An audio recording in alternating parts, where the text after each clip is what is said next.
लोग आपके बारे में क्या सोचते हैं ये इम्पोर्टेंट नहीं है, बल्कि ये महत्वपूर्ण है कि आप खुद के बारे में क्या सोचते हैं। जी हाँ दोस्तों, नमस्कार, जय माता दी।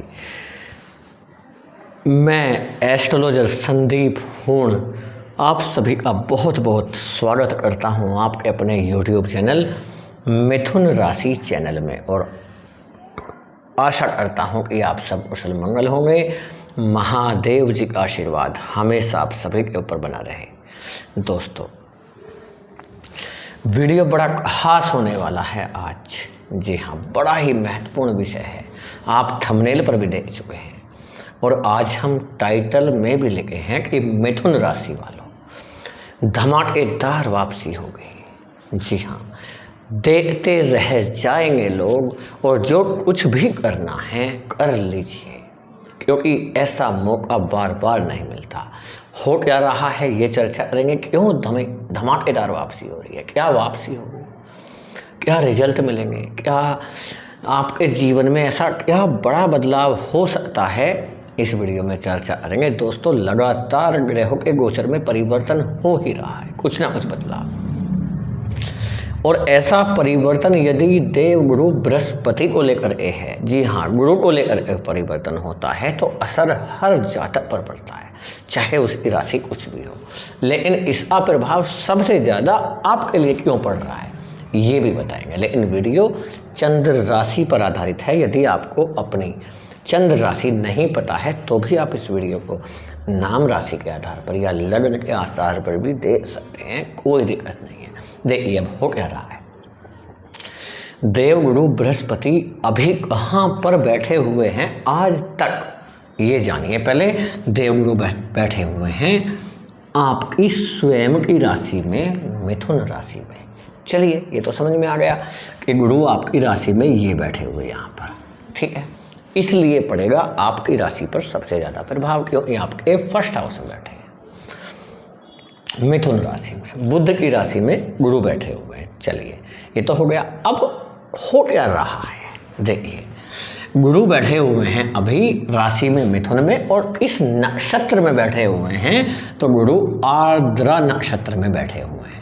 ये जो आर्द्रा नक्षत्र होता है, ये राहु का नक्षत्र होता है, यानी राहु के नक्षत्र में गुरु बैठे हुए हैं आज तक, 13 अगस्त 2025 तक।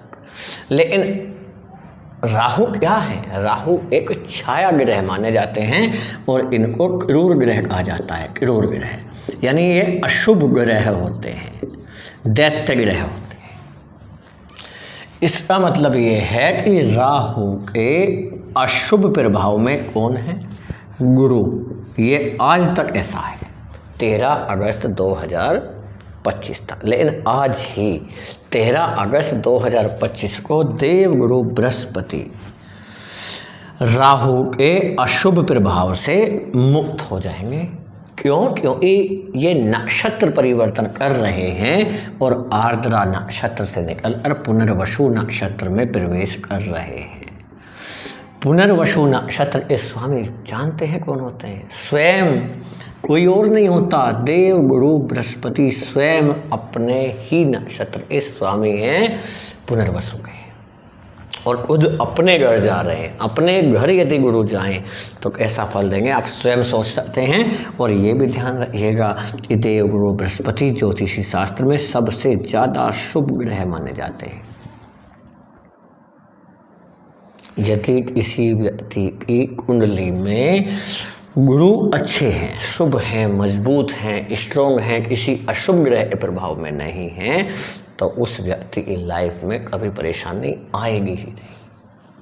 हाँ, आपने अभी हमने 1-2 दिन पहले आपने वीडियो देखा होगा कि आर्द्रा नक्षत्र से निकलकर पुनर्वसु नक्षत्र में प्रवेश हुआ है किसका? शुक्र का। जी हाँ, ये भी हो चुका है। दो प्रॉब्लम एकदम सोल्व होती हुई नजर आएंगी एक साथ।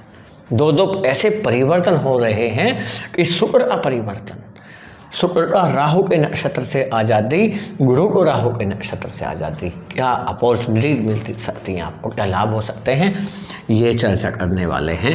आइए शुरू करते हैं।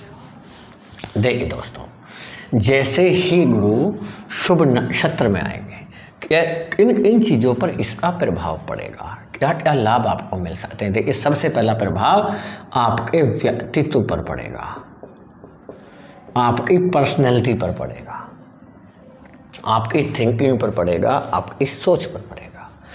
इसके बाद दूसरा जो प्रभाव पड़ना है आपके विवाह पर पड़ेगा, दाम्पत्य जीवन पर यानी वैवाहिक जीवन पर भी इसका असर आपको देखने को मिलेगा। देवगुरु के राशि परिवर्तन का प्रभाव भी और नक्षत्र परिवर्तन का प्रभाव भी पड़ना सेम है। क्यों? क्योंकि गुरु का ही परिवर्तन हो या चाल परिवर्तन हो, किसी भी ग्रह का चाल में बदलाव हो, राशि का परिवर्तन हो या नक्षत्र का परिवर्तन हो, क्योंकि ये बड़े ग्रह माने जाते हैं। गुरु बड़े ग्रह 4 होते हैं, राहु, केतु, गुरु और शनि, इन चारों के परिवर्तन का प्रभाव तो पड़ेगा ही पड़ेगा। अब देखिए, और इस चीज़ पर पड़ेगा, आपके बिजनेस पर पड़ेगा, बिजनेस यानी कि व्यापार पर इस असर पड़ेगा। गुरु माने जाते हैं 12वें घर के स्वामी, कर्म स्थान पर असर पड़ेगा। चाहे आप हो सकता है नौकरी करते हो या नौकरी की तलाश कर रहे हो, इस पर भी असर पड़ेगा। गुरु के राशि परिवर्तन का, नक्षत्र परिवर्तन का या चाल परिवर्तन का, इन चीज़ों पर तो असर पड़ेगा ही पड़ेगा। और इस चीज़ पर असर पड़ेगा, आपके भाग्य पर असर पड़ेगा। क्यों? क्योंकि भाग्य एक कारक गुरु माने जाते हैं। धन पर इसका प्रभाव पड़ेगा, विवाह के कारक माने जाते हैं, साथ ही साथ संतान के कारक भी गुरु माने जाते हैं। आपकी संतान पर भी इसका प्रभाव देखने को मिलेगा। क्या प्रभाव होगा? देखिए, सबसे पहले तो आपका जो व्यक्तित्व है वह बड़ा धार्मिक रहेगा। आपके सोच, आपकी थिंकिंग, आपके विचार थोड़े लेवल पर होंगे, बड़े लेवल पर, कुछ बड़ा ही सोचते हुए नजर आएंगे। बड़े काम करने की आपकी लगन बढ़ेगी, कैपेसिटी बढ़ेगी, आपकी क्षमता बढ़ेगी। आप चाहेंगे कि आप कुछ लाइफ में जो आपका उद्देश्य है, जिस लिए आप जन्म लिया है, आप अपने लक्ष्य की तरफ अपना कदम बढ़ाएंगे। साथ ही साथ आपका जो स्वभाव है वो बड़ा मधुर रहेगा।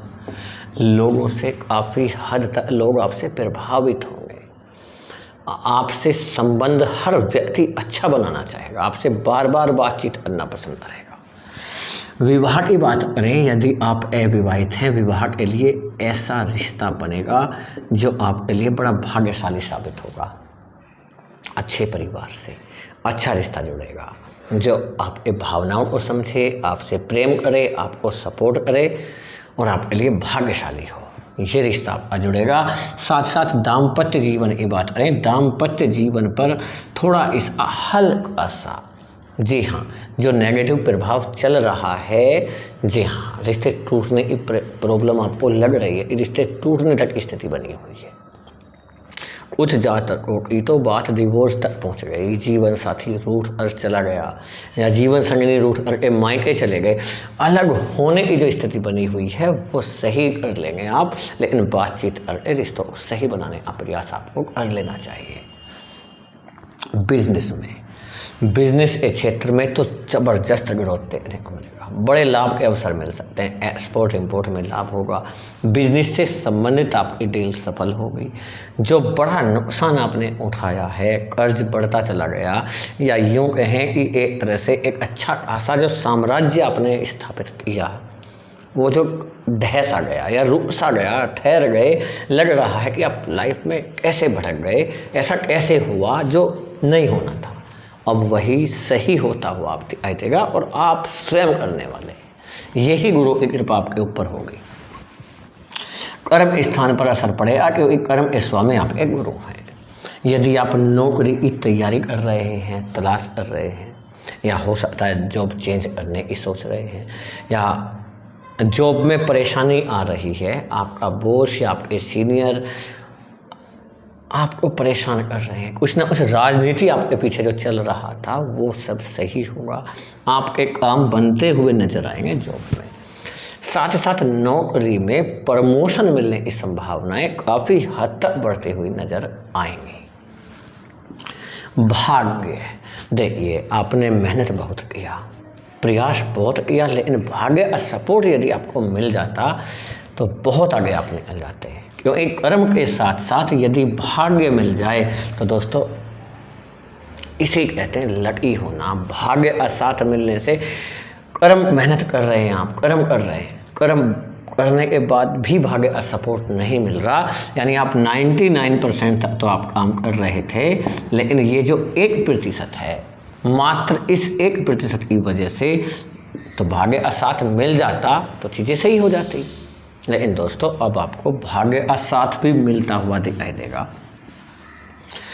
धन की बात करें, धन एक कारक ग्रह है शुक्र और गुरु, जी हाँ, और दोनों ही सही नक्षत्र में पहुंचे हैं तो धन इतना आएगा कि आपने सोचा भी नहीं होगा। जबरदस्त धन लाभ, चारों तरफ से धन, आपकी इनकम बढ़ेगी, सही जगह इन्वेस्टमेंट होगा, फंसा हुआ पैसा आपका निकल कर आएगा, चाहे वह आपका पैसा किसी को उधार दिया हुआ हो, ऐसा ही भी धन जो आपका फंसा हुआ है, फंड का पैसा हो सकता है, आपकी पैतृक संपत्ति का धन हो सकता है, वो आपको मिल जाएगा। संतान, आपकी संतान एजुकेशन के मामले में आगे बढ़ती हुई नजर आएगी, आपकी संतान के विवाह से रिलेटेड और आपकी संतान की नौकरी से संबंधित आपके लिए गुड न्यूज़ मिलेगी। दोस्तों गुरु के नक्षत्र परिवर्तन का बड़ा ही शुभ फल आपको मिलने वाला है, बस आप थोड़ा सा प्रयास जरूर कर लीजिएगा यहाँ पर।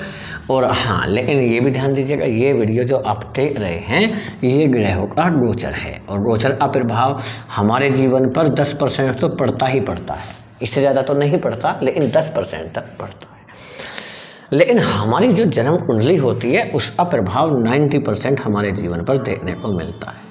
जन्म कुंडली का, क्योंकि वो खुद की होती है, अपनी स्वयं की होती है। यदि आपको लगता है कि आपके जीवन में समस्याएं ज़्यादा चल रही हैं तो आप किसी भी अच्छे एस्ट्रोलॉजर से अपनी जन्म कुंडली का विश्लेषण जरूर कराइए, किसी से अभी आप करा सकते हैं।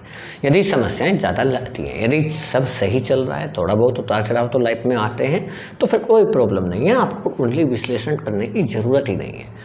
यदि समस्याएं ज़्यादा हैं तब आप करा सकते हैं, और यदि हमसे कराना चाहते हैं तो हमारे व्हाट्सएप नंबर पर मैसेज करके अपॉइंटमेंट ले सकते हैं। उसके लिए सबसे पहले तो आपको व्हाट्सएप पर अपॉइंटमेंट लेना पड़ेगा, फीस जमा करके पहले पेमेंट जमा करेंगे, फीस जमा करेंगे, उसके बाद ही अपॉइंटमेंट आपको मिलेगा।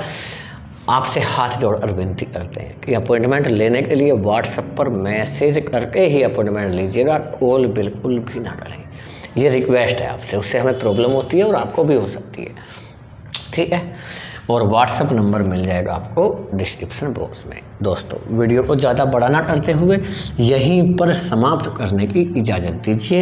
यदि हमारे द्वारा समझाया गया हमारा तरीका सार्थक लगा हो, आपको समझ में आया हो, तो कमेंट में ज़रूर बताएं। वीडियो कैसा लगा फैमिली दोस्तों और शेयर कीजिएगा।